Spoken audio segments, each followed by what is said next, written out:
In the year 2000, when they did their census, in the metropolitan area, they had counted between 3,000 and 4,000 homeless. In our metropolitan area now, it's on the order of 7,000 people that are homeless. You can't come downtown now, even in the daylight hours, and just see hundreds of homeless people all over the city. You know, for us as Christians, that should be seen as a blessing because it's an opportunity. It's a blessing in the opportunity for us to reach out to our neighbor who's in need. A lot of people here are disabled. Some of the people here are full families with 3 or 4 kids that are here in the streets, and they're looking for shelter, they're looking for homes, they're looking for work, they're looking for someone to feed them. A lot of people still ask me, can you tell us a little bit about the homeless? Well, the homeless, okay, the homeless are your neighbor, first of all. The homeless aren't a class of people.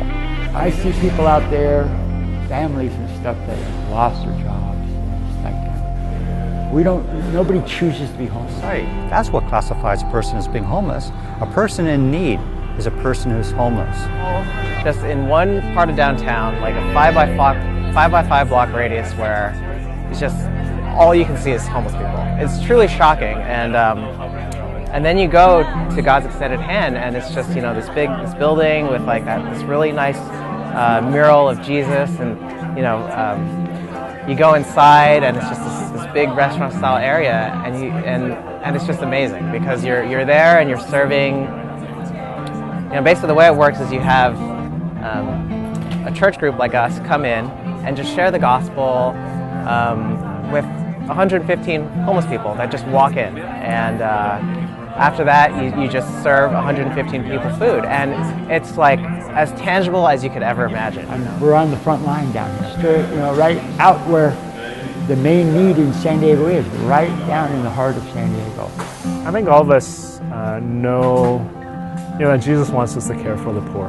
They're always here, and we shouldn't care for them in some type of patronizing way, in some type of way where we think we're better, but to really try to be with them and identify with them.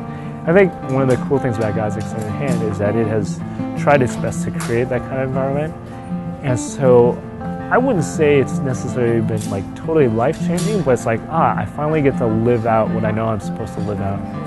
It's beautiful to come down and like I said, minister to those who God, our Lord Jesus, most identifies with. I would just like to suggest to people that it's not a burden, it's a privilege, it's an opportunity.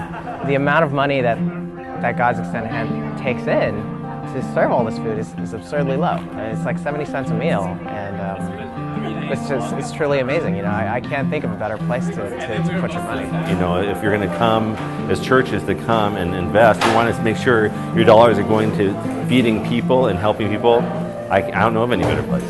This is the most effective place. And then not only that, is your money most effectively spent, but you can get involved. Being at God's Extended Hand has just shown me just how to interact with people who I wouldn't normally interact with on a daily basis, and just opening my eyes to the poor in San Diego, and just seeing how a lot of them just want to be recognized, they want to be heard, they want to be valued. And this place gives me a chance to see them and to put God's love in action and just practice loving the poor. Anything you can do to help, whether it's just a couple of shirts or dropping off food or something, it affects a lot of people. Well, I just think it's a great place, and I think even if you're not spiritual, just coming down here and seeing all this, it's just a miracle for everyone. Really only takes a couple of hours out of your life to change somebody's life forever for the good. It's an amazing thing. We're all humans and we're all God's creations. We all need to band together and help each other. And right now is really crucial that we need the help that you have to offer out there. So come see what we do. Jump on board. You won't regret it. I guarantee you won't regret coming down here once and serving. Come work with me. Step up with me. I'll show you a good time in the Lord down here, helping the homeless.